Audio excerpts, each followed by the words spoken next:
this is what I will call the eikonal equation.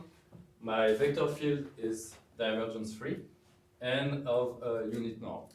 Okay, so maybe for you the eikonal equation is something else, and in fact you can always like decide to say, because you are in 2D, that a divergence free vector field is just a gradient rotated by p over 2. So this is what I write like this, the gradient rotated by p over 2. And then I'm just saying that the grad of phi is of norm 1, and this is what is usually called the eikonal equation. But in this talk, I mean, yeah, that's perfectly equivalent because I say my domain is simply connected. And this talk I will choose to work more on this formalism, but you have to recall this is the same thing.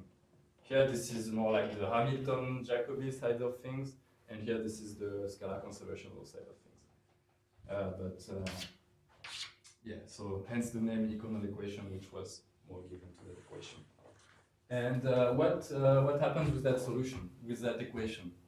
Well, if you look at smooth solutions, they are very rigid. Because what happens is information is transported along characteristics, and so basically if you have a smooth solution, you have no choice that the vector field has to be transported along lines that are perpendicular to it, right?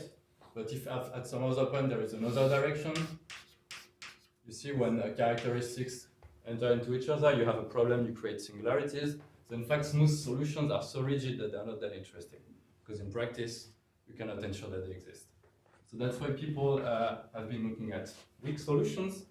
And with weak solutions, you have the opposite problem.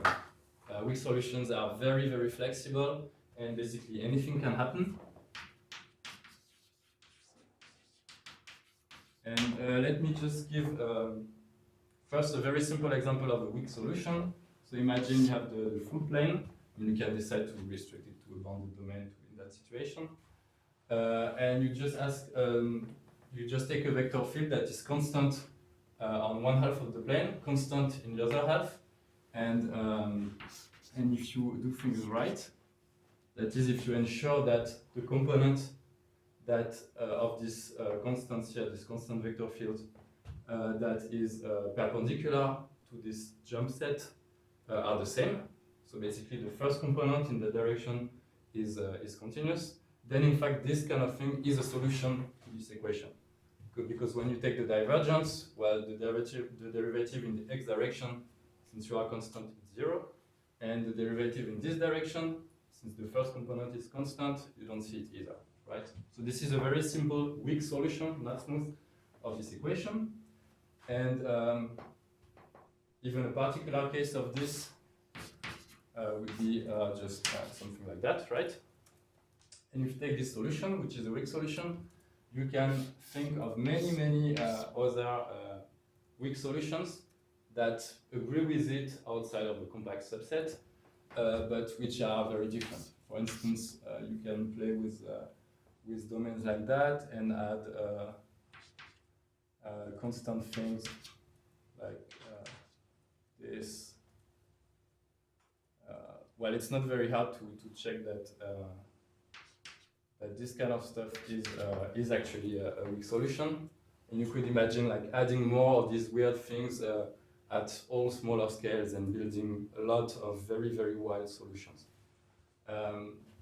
So this is just to tell you that weak solutions can be very, very, basically anything can happen, as I said. And,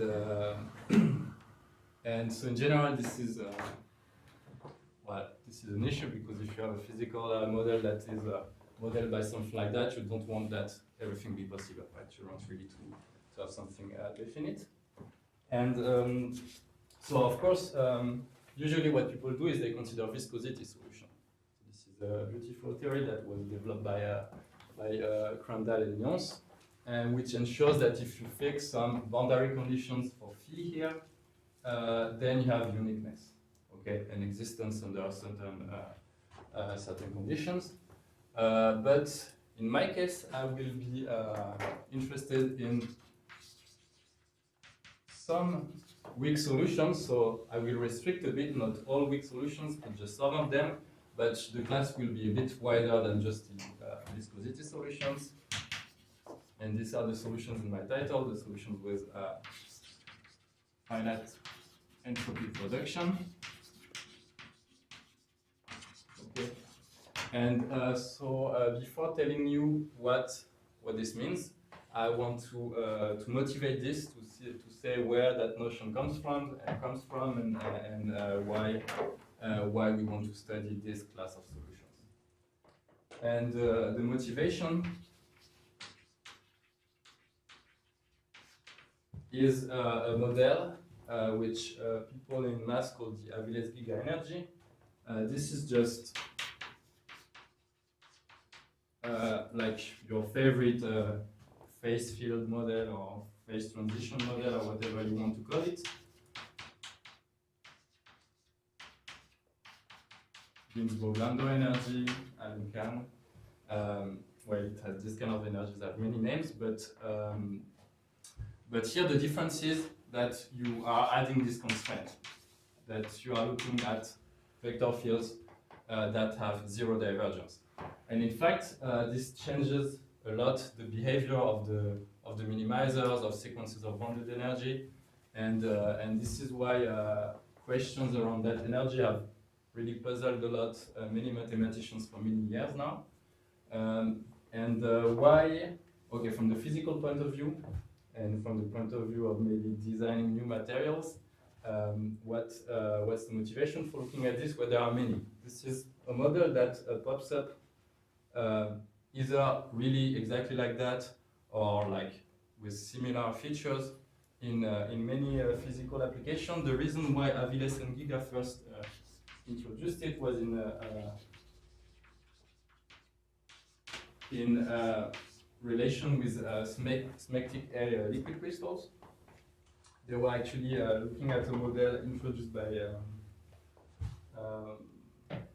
I think Kleeman and Parodi, and this is a simplification of that model. Okay. Also, you can see like a similarity with micromagnetic thin films, where I mean, this is really just an analogy. Why? Because here my epsilon in my model, so this is like characteristic length scale of the model, and you have to think of it, because I call it epsilon, as something very small. So you see that if epsilon is very small, and if I want to take, say, configurations that don't have too big an energy, then this should be very small, right? So you probably want M to have modulus very close to 1. And in micromagnetic thin films, what would happen is that the unknown typically would have exactly modulus 1, but the divergence would be approximately 0. And so you have similar models there, and you can expect similar features. Another occurrence of this energy is a modeling of thin film blisters, which is related to, I think it was introduced by in a paper by Joya and Ortiz, and in fact this is exactly this energy that pops up. Maybe more in terms of this phi here, but at the end this is the same thing. So this is another motivation, and the last motivation comes from some equations describing pattern formation, actually in a very general sense, but I think the first occurrence of it is related to some pattern formations in Rayleigh-Bénard convection, and here the names are Cross and Newell to introduce. So this is more of a dynamical equation here, but you could think of it as say a gradient flow associated to this kind of energy. So in all these things, this model pops up, and that's why it's also interesting from the physical point of view.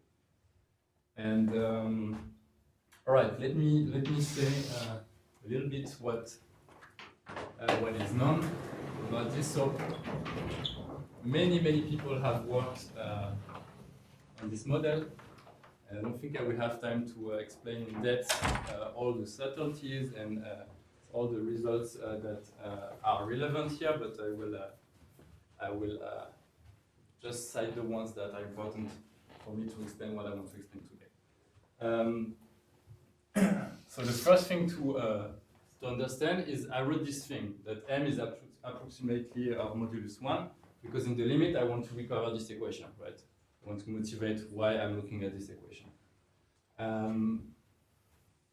And in order to be able to do that, you need to say, okay, let's take a sequence m epsilon that I put into this energy.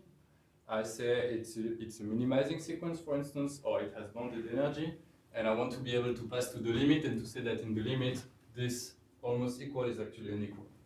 For this, you need to have some form of strong convergence. So this is in fact the first thing you need. You need some compactness statement, and this is due to several teams of people. Ambrosio De Lelis and Mantegazza. At the same time, there is also the same result by De Simone, Bob Cohn, Stefan Müller, and Felix Otto. And I think just a bit later, also another proof by Jabin and Pertam. So many people have proved this. And here is the result is if you take a sequence m epsilon, which has bounded energy, then you actually have convergence in a strong sense in L1, and then all LPs, but it's important that we have in L1. And as a consequence, because if you have, okay, of course, here I need to take a subsequence. As a consequence, I also have a subsequence that converges almost everywhere, and I can pass to the limit in that kind of relation, this almost equal, right? So the point is, since you know that you have this strong convergence, M solve this equation, right? So now I have justified the fact that I will be looking at solutions of this equation. Let me just say a bit more about that. See, if you have the assumption that the energy is bounded, it doesn't give you like a bound on the integral of the gradient squared, because there is this epsilon in front. So it's really something non-trivial to be able to show that you have some strong convergence in some LP space. And those are actually quite deep results. All right, so from now on I have this solution of my equation, my eikonal equation. And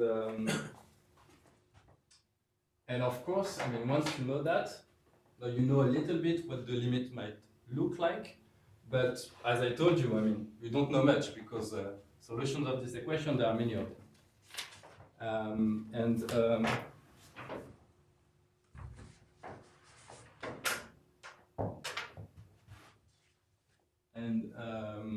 I don't know what's this.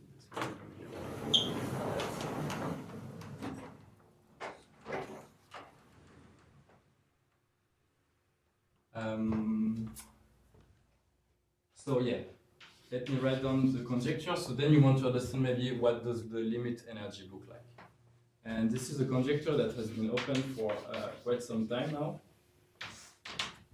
I'm going to state it quite roughly, but I hope you get the feeling about it. So if I suppose, say, my m epsilon, they are minimizers of the energy.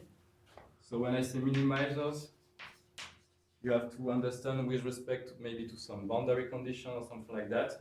I don't want to be very precise about this because I won't be precise at all. But the idea is that if you have a sequence of minimizers, their energy, it should concentrate. So when I say concentrate, I'm assuming that is as epsilon goes to 0 along a set which should be 1D. This is the conjecture.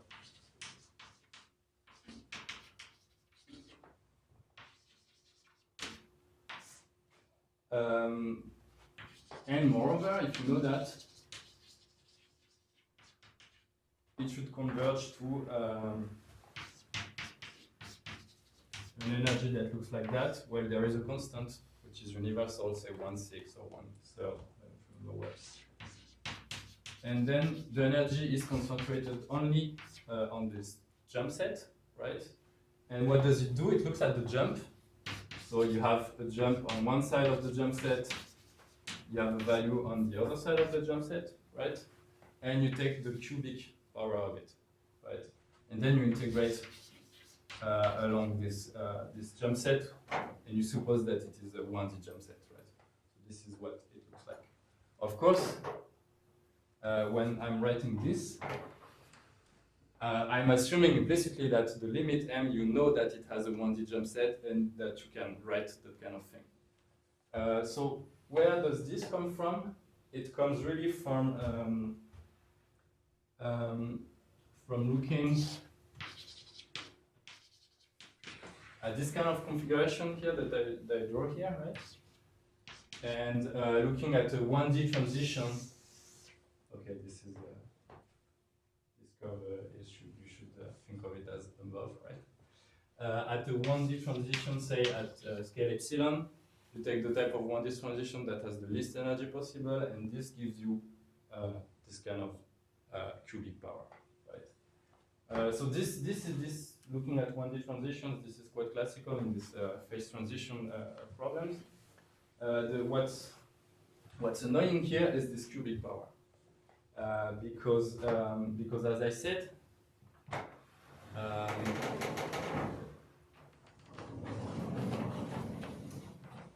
so this conjecture, you see, I was only able to state it, actually to write down the energy, knowing a priori that I have a good structure for the limit. So I have a 1D jump set, I can define values on each side of the jump set.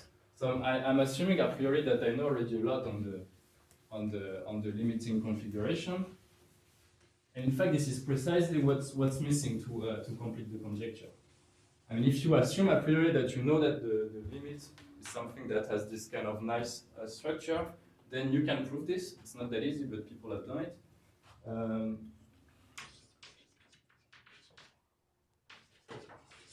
So really, this kind of thing, this is okay if you know a priori that M has a good structure.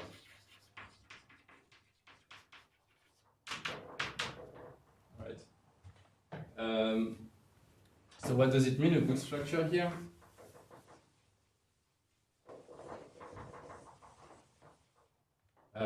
It means, okay, for those who know BV spaces, for instance, you could say that I mean, if M is in BV, then you're good to go. You can prove this thing. For those who don't know, you can just think of something like with some jump set that is 1D, and when you zoom in at one point of the jump set, you really see something that looks like just this two constants, right? An M minus, an M plus here. And right, so the problem, you see what it is here I'm assuming a priori I know something about the limit, and in fact I don't know it. So this is the whole issue here. And yeah, the problem is why is it still an open conjecture? Is because not enough is known about what the limit looks like. So today, what the result I want to tell you about is really just a small addition to all the knowledge people have accumulated about this kind of this limit M, and why it could be interesting. Let me also say that the fact that you have this cubic energy is very bad, because basically it's telling you that if you do many very small jumps, you can accumulate a lot of them, right? Because the cube, it costs not so much when the jump is small. And this is the reason why, for instance, you don't know that the limit is in BV, because you have this cubic power here. Okay, so now let me introduce this. Not that I have motivated why it's interesting to look at solutions of this equation that are not just the viscosity solutions, but for instance solutions that come from such a process here.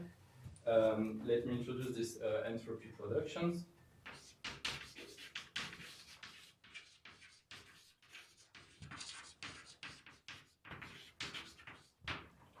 So entropy productions, what are these?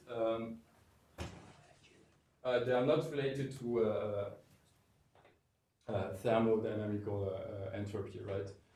Just mathematicians decided to call them in analogy with entropy productions in scalar conservation laws, which maybe are connected to thermodynamical entropy, I'm not sure.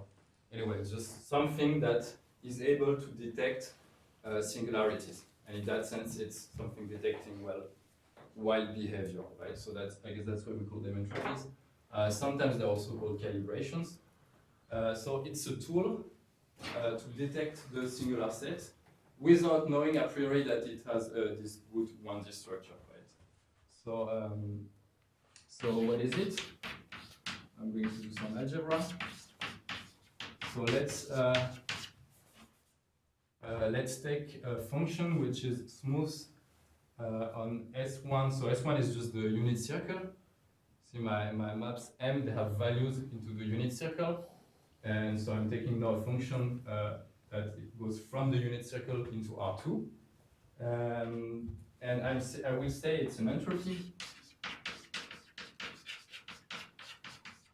if and only if, well, there are two characterizations. One that is just like an algebraic definition, say, if some condition is satisfied. You take phi, you look at it with respect to your variable in the circle, you differentiate, and you ask that this derivative is perpendicular to the radial vector. Okay, why not? But this is not what you want to record here. This is why is that the definition? It's because this is exactly the condition that allows you to say that if you take phi of a solution and you take the divergence, then it's again divergence free, and that will be okay if M is a smooth solution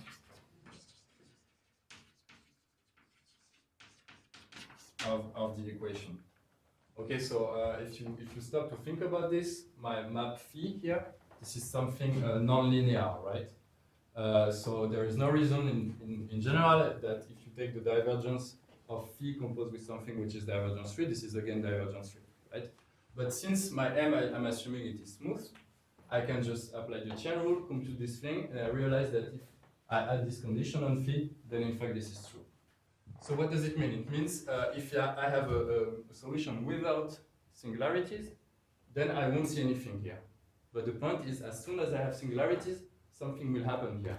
And this I'm always allowed to define, right? This is just the divergence of something. In the sense of distribution, I'm always allowed to define this. So without knowing a priori anything about M, I will be able to define this, and this is what will detect my singular set. So this is the idea behind these entropies. In fact, this is not really the way they arise for the first time. I guess they arise first as calibrations in a paper by Jin and Kohn, but I would like very much to have time to explain all of this story, but I don't think I have. And so let's try and understand a little bit more what happens if you apply this, but to a solution that has singularities. For instance, okay, I said I want to use this when I don't know that M has this nice structure, but just to know what could happen, let me try and do this when M has a good structure.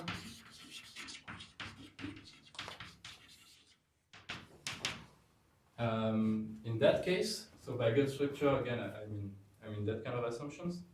In that case, I can still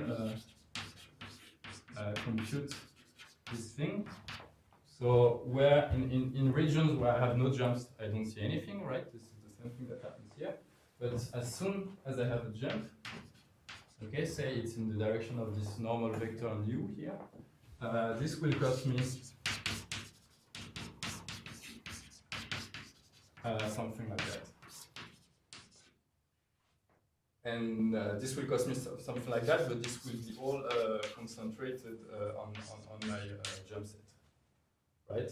And so this is something I can just compute, right? I have some phi, I can just compute split everything, and so say this is a function, cost function C that depends on the choice of my entropy phi, and that depends also on my direction here, and on my two vectors on each side of the jump. And the nice thing that's going on here is that here, in fact, you see again this cubic power appearing. So you can show that this thing, if you take its absolute value, it's actually less controlled by the cubic power of the jump. And this, when I read something like that, this is up to a multiplicative constant that depends actually on my entropy phi, and that's it. All right, so this is telling you that this is the kind of thing that you expect to be able to control with the energy, right? Because my energy was exactly the cubic power of the jump. And in fact, so here I assume that it has a good structure, and I see this is controlled by the energy. And in fact, you can really prove that this is controlled by the energy in general, even if you don't assume that you have a good structure. And this was I think, realized, I mean, first for this particular choice of particular calibrations in that paper by Jin and Cohn, and then for general entropies like that in the paper by De Simone, Cohn, Otto, and Müller, where they prove also the compactness here.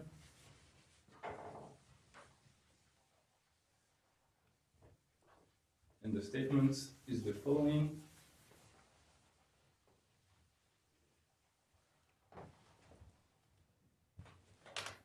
So if you don't know that you have a good structure a priori, but what you know is that you are the limit of someone which has bounded energy, right? Then in fact, you can show that the divergence of phi of m, so this object here, which is a priori just some distribution, is in fact a distribution of order 0 that is a measure.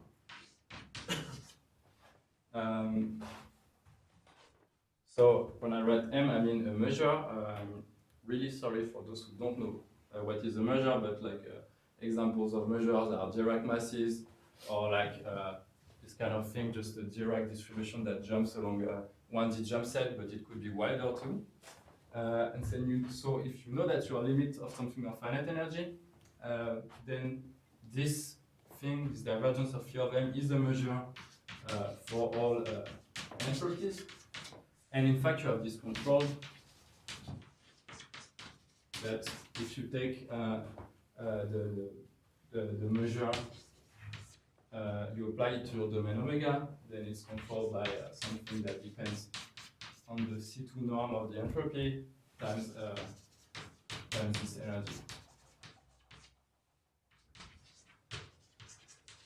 Okay, so now we know something more about the limiting solution. We know that in fact it's not just any weak solution of the eikonal equation. It's something that has this weird property here, that all divergences of entropies, so those are the entropy productions, are finite measures. Okay, so obviously when you first see that, this is not that easy to understand, because this is a set, a nonlinear set of nonlinear functions. Maybe it's not that easy to understand what that exactly means on the solution. Although you see that it does give you some restrictions, so which is good news, right? And let me tell you what we showed with Francesco. So now what we said is, okay, let's forget about the energy, the limit, everything. Let's just look at solutions which have this property, right?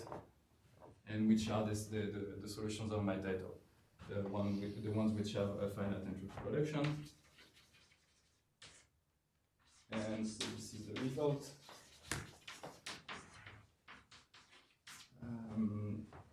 So let us assume we have a weak solution.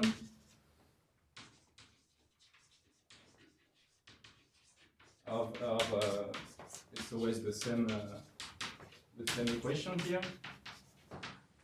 then I'm saying that this thing, that the entropy projections are finite, is actually equivalent to some linear condition, which is just to have some kind of regularity, which is in a Bezoff space. Probably many of you don't know what a Bezoff space is, but I will write down something that does not use Bezoff spaces. So this property here, that the divergence of phi of m, so entropy productions, is a measure for all entropies. This is equivalent to something like that. So this is equivalent to my map M having 1/3 of a derivative in L3 in some weak sense. So I wrote down this integral. Let me just give you try to explain what it means here. So first I have this lock here because our result is really local, so we don't go up to the boundary. So this means this measure is only locally finite, and the equivalence is with I'm integrating in any subdomain compactly embedded in this domain here, right? And here, what am I saying is that this condition, this very non-linear condition, that all entropy productions be finite, if I know in addition that, if I know a priori that also my M is a solution of this equation, then in fact it's equivalent to M. So what is this? I'm taking increments of M, and I'm dividing by this 1/3 power of the increment. So I'm saying in some sense I'm measuring 1/3 of a derivative, and I'm taking this in L3, right? And I'm asking for this to be finite. Okay, so those things are equivalent. So for those who want to see a Bezoff space, this is actually this space here. But anyway, the important thing is that you have this kind of thing. You should really think of it as knowing that your solution is not just any solution, but it has some regularity. It has 1/3 of a derivative in L3. So this is the result I wanted to tell you about. I'm not sure I have time to tell you something about the proof, so maybe I should stop here. You still have 5 minutes. Oh, okay, then I will tell you a little bit about the proof.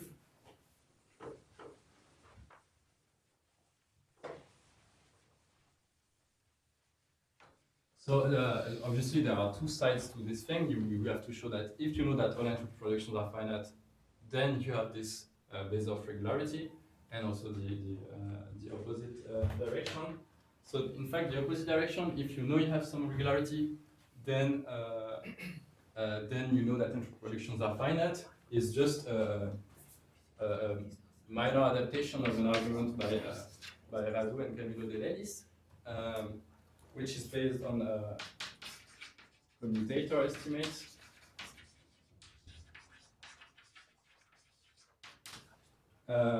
Which actually were used first on the Euler equation, I think, where if you know something about the Euler equation, you know that also this 1/3 of a derivative is something important there, related to Gonzaga conjecture, right? So this is okay. This is why this 1/3 pops up here also. And okay, that means so. As I said, this is really taken from this paper by Camilo de Lelis and Aviles. And the idea is okay. The problem here, what is the problem? If I want to compute this thing, the divergence of phi of M, I'm not allowed to use the chain rule because I don't know that M has enough regularity to do that, right? So what you do is, okay, I will regularize my M, and then I will be able to apply the chain rule. Okay, so let's regularize M. Then you can compute the divergence of phi of M, and you still have that this M delta is divergence free, but you don't have this anymore. Right? this was a nonlinear condition, so it's just approximately 1. So it's not a solution of the equation anymore. So when I compute divergence of phi of m delta, I won't see 0 anymore. I will see something that is small, and small depending on how big, how bad that almost equal is. And this is where this commutator estimates come into play, because I have to estimate the difference between this and this. You can see it as a commutator because this one is first I apply the modulus to m, it's of modulus 1, and then I do the convolution, doesn't change anything. And here this is first I do the convolution, then I apply the modulus, right? So the point is, if you have enough regularity like that, then you can actually estimate this error precisely, and what you get is that you are able to bound the divergence of phi of m delta, and then you can pass to the limit. So this is the idea, and really it comes from this fluid dynamics things. Still some minutes? 2 minutes. Okay. And then the other side relies on many ideas by many smart people. The first idea is to use something called the kinetic formulation of the equation. The kinetic formulation is basically a way of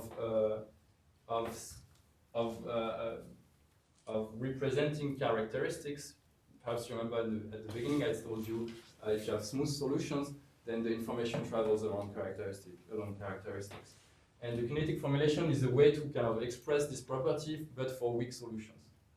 So I won't go into more details here, but it was introduced for scalar conservation laws by Lyons, Pertame, and Talmor in the 90s. And then Jabin and Pertame, they realized you could use this also in the context of this equation. And our kinetic formulation is an adaptation of there. And so once you have a kinetic formulation, you can use the tool called averaging lemma, which is something that once you have a kinetic equation, you can deduce some regularity about it by this type of averaging lemmas. So here, I'm sorry, I'm very vague because I just don't have time to tell you more about it.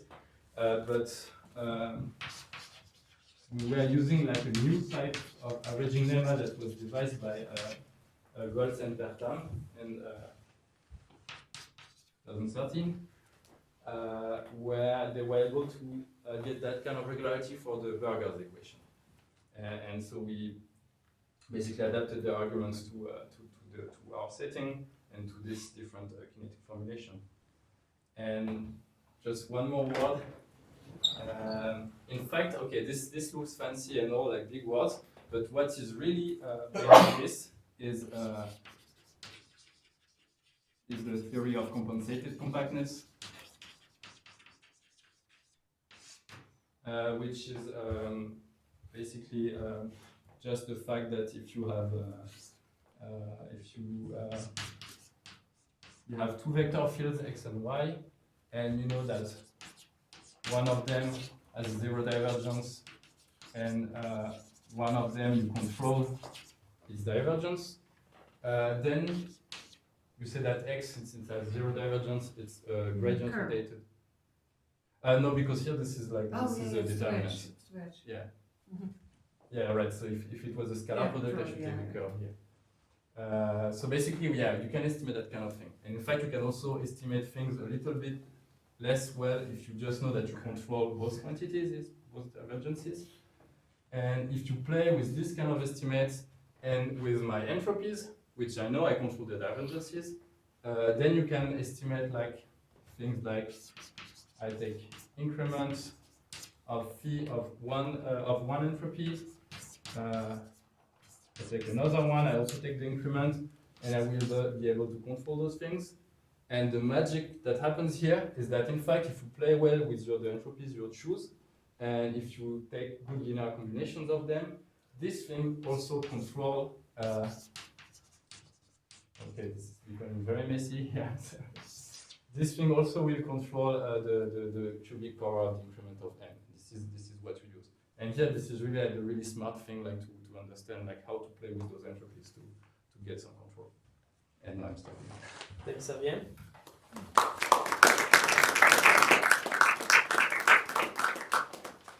questions? Yes. So what about the measure of omega? Can you also get the global bound of the measure?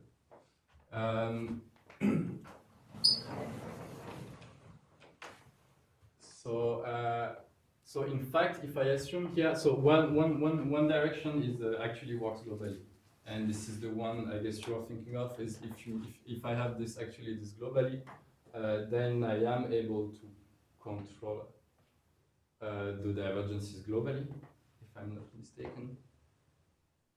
Okay, I should check again. I know one side works and the other side doesn't work, and right now I'm not sure which one, but okay, maybe I can tell you again later. But one side is actually global, we can do it globally. No, but it's this side. Yeah. And the other side, what we are not able to get is the full regularity up to the boundary.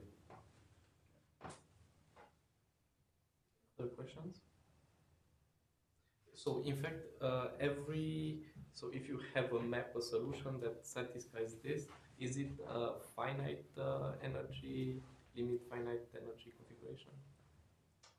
No, that's the thing. I mean, this was just an implication. So if you know right, you are limited, if you know you are limited of finite energy, then you have like those conditions. The other way around. But the other way around, so what is done, I mean, basically the only thing people have tried to do is to just do the convolution and check if it has finite energy. Yeah. And if you do that, you need 1/2 of a derivative and not 1/3.